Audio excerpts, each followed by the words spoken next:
dan, an, a, mrak, ak,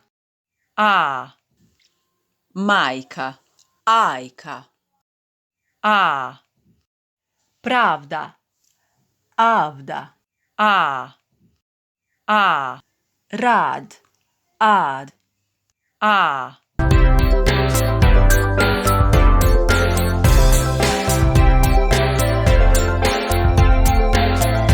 a